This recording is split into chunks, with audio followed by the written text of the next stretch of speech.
Le tour de l'animal en 80 podcasts, un programme conçu et présenté par Eric Cobast, proposé par INSEC Grande École.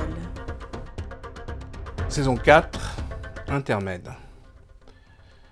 Épisode 28, Saint François d'Assise, le saint des animaux. Mes frères les oiseaux, vous avez bien sujet de louer votre Créateur et de l'aimer toujours. Il vous a donné des plumes pour vous vêtir, des ailes pour voler, et tout ce dont vous avez besoin pour vivre. De toutes les créatures de Dieu, c'est vous qui avez la meilleure grâce. Il vous a dévolu pour champ l'espace et sa simplicité. Vous n'avez ni à semer, ni à moissonner, il vous donne le vivre et le couvert, sans que vous ayez à vous en inquiéter.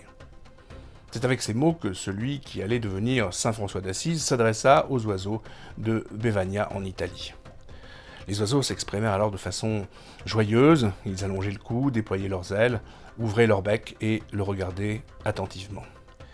Lui, Saint François, allait et venait parmi eux, frôlant de sa tunique leur tête, leur corps. Finalement, il les bénit, traça sur eux le signe de la croix et leur permit de s'envoler.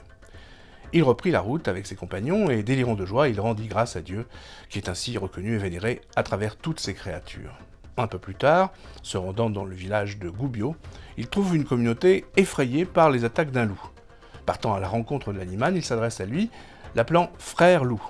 Il parvint à l'apaiser, et le loup va se jeter à ses pieds, subjugué par ses paroles. Alors la légende voudrait que la bête, pour promettre de ne plus jamais attaquer la ville, soit venue déposer sa patte dans la main que lui tendait François, qui mit ses méfaits sur le compte de la faim et qui lui pardonna. Le loup aurait ainsi vécu ensuite parmi les habitants, passant de maison en maison sans que personne ne le craigne. Il mourut de vieillesse, et tout le village le regretta. Fin de la belle histoire. En réalité, saint François considère tous les êtres vivants comme des créatures de Dieu. Ainsi prêche-t-il aux animaux et aux oiseaux. Il ne discrimine pas parmi les créatures. Alors, à cela, il faut aussi ajouter qu'il est à l'écoute des oiseaux. Il ne se contente pas de les sermonner. Il leur parle, mais aussi, effectivement, il les comprend. Alors, est-ce à dire qu'il parlait la langue des oiseaux ? L'expression est intéressante. La langue des oiseaux, c'est une expression qu'on utilise depuis l'Antiquité, depuis le culte d'Hermès, pour désigner une langue cachée, que l'homme n'entendrait pas, plus exactement que l'homme ne comprendrait pas directement. En fait, une langue à double sens.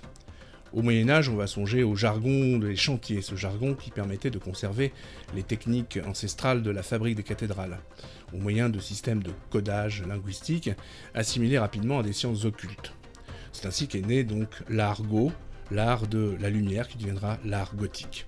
L'alchimie et la langue des oiseaux font partie de l'argot.